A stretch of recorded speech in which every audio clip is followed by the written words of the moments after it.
I'm going to show you how to get clients every single time, no matter what service-based business you're in. And even if you're not in a service-based business, what we're going to be talking about in this video will probably be able to be applicable to the business you're thinking about running yourself. So let me guess, this comes across your mind all the time for service-based businesses, by the way. If I'm priced too high, they'll say no. If I'm priced too low, they'll say yes, and I'll have no profits. I'm too new, and I'm worried that they won't trust me. Or finally, how can I stand out amongst competition? Now, you might be wondering these things for yourself. We're going to be breaking down all of that. The solution to your problems is understanding the needs of your business and reverse engineering it for your shortcomings. So whatever you think is a problem of yours, we have to offer what's called a value stack. Like, hey, yes, I'm new, but I'm competitive on pricing. Or yes, I'm new, but I promise to do better work than everybody else, right? You have to always level the playing field a little bit. Let's break down the different strategies you can use to optimize the structure for your service-based business pricing value stack. And if you're new in here, I've been building out my businesses for over 13 plus years. Go check out my YouTube channel that you're on right now. You'll see literally a time machine of myself over the last almost decade breaking down what it is I do for a living. I've done over $26 million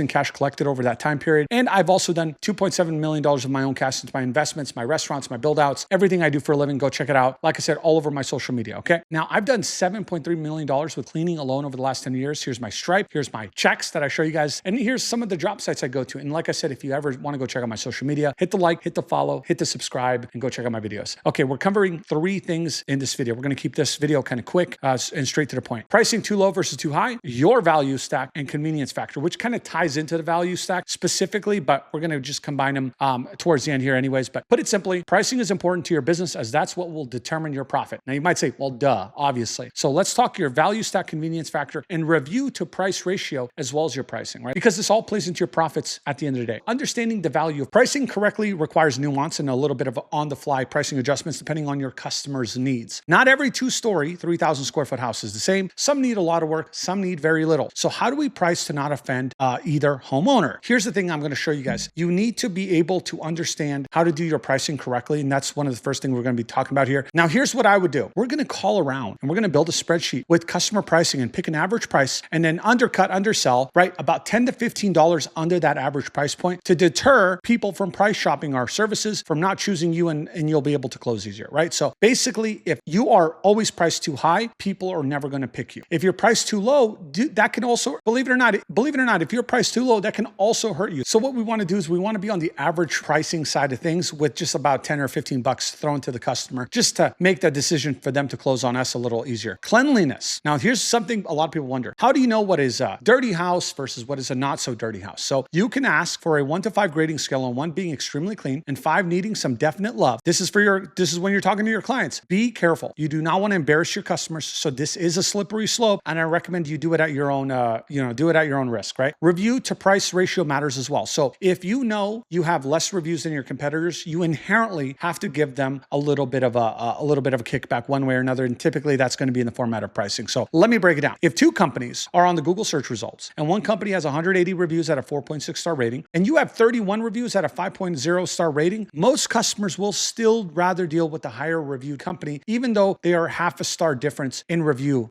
quality, not counts. So let's take another look at this. You, 31 reviews, 5 stars. You are newer. Nobody really knows of you, not of your competitor either, but I'll break that down in another video because advertising with service-based businesses is very what's called opportunistic, and most people don't know name brands in that sense. We'll cover that in another video. And let's just say you're doing about 50K to 300K a year, but you have to undercut the market leader because social proof is lacking for the first-time users of your service. If you want people to schedule you out, you have to offer them a little bit of a reason as to why they need to hire you. 180 reviews, 4.6 stars. Market leader, most likely in your area, probably clears easily north of $1 or $2 million in that respective location. They can essentially price however they want to gain customers as their reviews do all the heavy lifting for them. Typically, if that sales process is easy to work with. And believe it or not, a lot of bigger companies are terrible on their sales process. Understanding why mob mentality is a hurdle to overcome with your business and that getting reviews are key to overcoming it. At the end of the day, 200 always sounds better than 30 reviews. So even though you have a worse rating, it's still like, hey, 200 people chose this company versus 30 people chose this company. That's kind of how people think. So you have to get into the understanding of like mob mentality in that format. Since we can't always rush reviews, what we can do is have control over pricing and features. So we can't compete on the review side. So what we do is we offer a really, really good value stack. So what do we do here instead? Fix outdated processes, a value stack. Now let me break it down, guys. We're only going to be talking about 2 points here. I could talk about 100 points. We're going to talk about 2 to keep this video a little shorter. Automations and reminders. The biggest market leaders with cleaning services in general have been operating on the same systems for a very, very long time. This allows you to offer convenient convenience factor to offset their domination in the market with automations, reminders, and other formats that don't include calling and manually booking out clients and sending out invoices through like something like QuickBooks Pro, where we're way past that era of like, hey, I'll drop off a check. We're basically trying to do everything online. This kind of ties into my other part, which is online billing. This is another format that you can build your value stack. So even though you don't have the reviews, you can still impress people to the point where they want to schedule with you. Service-based businesses are still typically ran old school for the most part, although quite a few do offer card payments in person nowadays, right? So that's valid. The days of checks and cash is over if you want to offer convenience for yourself as well as your customer. This helps save you a lot of time. So you offer online payments like Stripe, and it'll save you time, effort, and most importantly, the time of your customers. Because if the customer doesn't have to be home to drop off cash, if the customer doesn't have to be home to drop off a check, a money order, whatever the format they want to pay, if they can just do it online, and most importantly, you can do a pre-authorization hold. We can break that down in another video. You basically have safety for yourself, you have safety for your employees, and you have safety from your customer to not have to chase them around for a dollar, right? So that's the format. So modernizations of the strategies for service-based businesses is where the edge here is going to be. Don't operate on your time, operate on a 24/7 basis with online solutions instead. So there's a lot more formats nowadays where if you have to collect checks or cash, guess what? You have to go in person. That's a 9 to 5, right? You're not going to show up to people's houses unannounced at 11 o'clock at night, but you can charge your cards at 11 o'clock at night. There's no problem with that. Now let's talk about the second point, which is understanding the value of convenience. So in order to break down the value of convenience, we have to talk about understanding the workflow of your customers. Now, I know for some people it's going to sound completely obvious, but customers can do two things. They can either not call you because they're doing the work themselves, or they're going to call you because they can't or aren't willing to do the work themselves. There is no middle ground. So you need to make sure that if they're going to inconvenience themselves, that you make it as convenient for them as humanly possible. Otherwise, they will probably maybe revert to the first point here, aka $0 for you. So offering and selling yourself on convenience makes them whip out their wallet that much quicker. This means that our way in, for lack of review competition, right? Because we don't have that many reviews compared to our competitors, means understanding how to offer the max amount of convenience to offset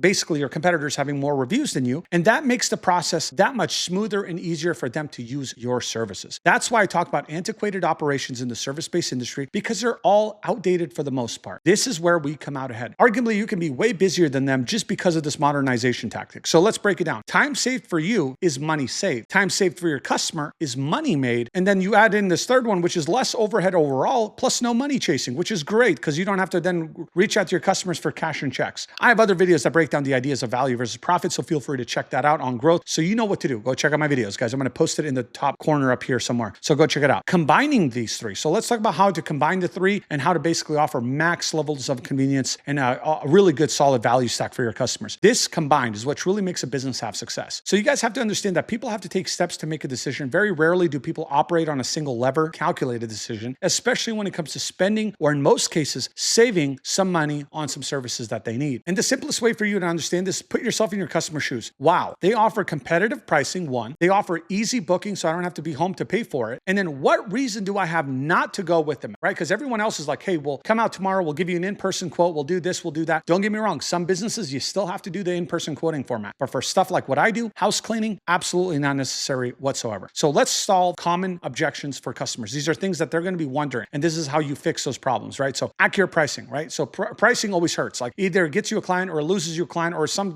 cases it's not even profitable. So pricing correctly can be solved by calling competitors, averaging out prices, and underselling the price a little bit, slightly due to lack of reviews or just wanting to close more deals. Call around and get pricing structures for everything, including gutter cleaning, move in, move out, deep cleaning, pressure cleaning, everything. Whatever service-based business you offer, you call around, you ask what the prices are, and you undercut them by $5, $10, $15. Value stack. Understanding what you bring to the table is going to be what determines whether or not you get a customer. Shortening that sales cycle from phone call to closing a client is important. Okay. So if you're doing the whole, I'll come out tomorrow, I'll see you tomorrow, I'll give you a quote, you let me know when you're ready for the cleaning.